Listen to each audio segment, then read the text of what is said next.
There are things I used to think were completely normal as a child. Getting yelled at, being ignored, not feeling loved. I didn't even know what a real hug felt like. Not the kind that makes you feel held or safe or seen. In my world, love wasn't freely given, it had to be earned. So, like any child craving connection, I adapted. I learned to please. If my mother said something, I agreed. If she demanded something from me, I obeyed. Immediately, I became the child who tiptoed, who predicted moods, who tried to be perfect. Not because I was obedient, but because that was the only way I knew how to exist. It was the only way I felt visible. And that pattern, it didn't end when I grew up. It followed me, quietly, into adulthood, like a shadow I didn't even know I was carrying. I became the friend who never said no, even when I was exhausted. The partner who took the blame, even when I wasn't wrong. I gave and gave and gave, until I couldn't tell where other people ended and I began. I was surviving, but I wasn't really living. I smiled, I functioned, I looked fine, but deep down, something always felt off. I was tired, I was sad, I was small, in ways I couldn't explain.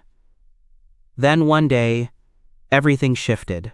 I picked up a psychology book, just by chance, and in the middle of it, I saw a word that stopped me cold: narcissist. My heart raced, my hands trembled, and somewhere deep in my gut, something clicked. My mother was a narcissist. In that moment, my entire past rearranged itself.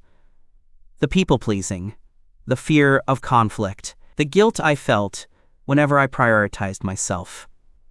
That wasn't love, that was survival. That was trauma dressed up as obedience. And I had been carrying it for far too long. That day, I made a quiet promise to myself. I would stop apologizing for existing. I would begin the long, difficult journey of healing. I would find the version of me that wasn't just shaped by fear or trained to meet everyone else's needs. I would find the me I never got to become. So I started small. I began journaling. For the first time, I asked myself, what do I want? What do I feel? I didn't have the answers at first, but asking was the beginning. The silence that once terrified me started to become a space where I could finally hear myself. Then I began inner child work. I wrote letters to that little kid inside me, the one who tried so hard to be enough. I told them, you were always worthy, even when no one told you, even when no one showed you. And I cried, more than I expected.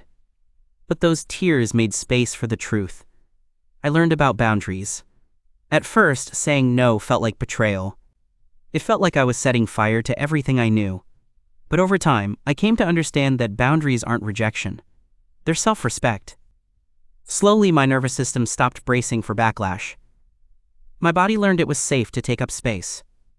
In therapy, I unpacked the abuse I had normalized. The gaslighting. The emotional manipulation. The way I had betrayed myself just to avoid conflict. We named the trauma, and for the first time, we named me, the person I was beneath the mask of compliance.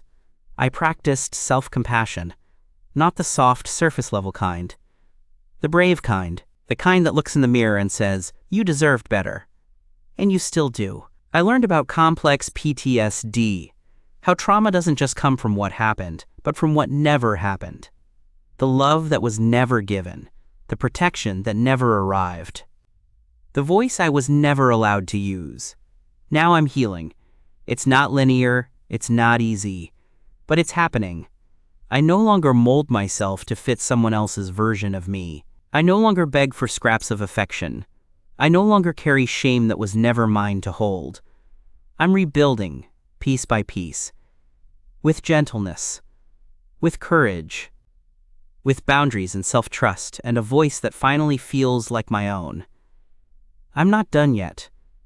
Healing is a journey, not a destination. But I'm awake now. I'm growing. And for the first time in my life, I feel free.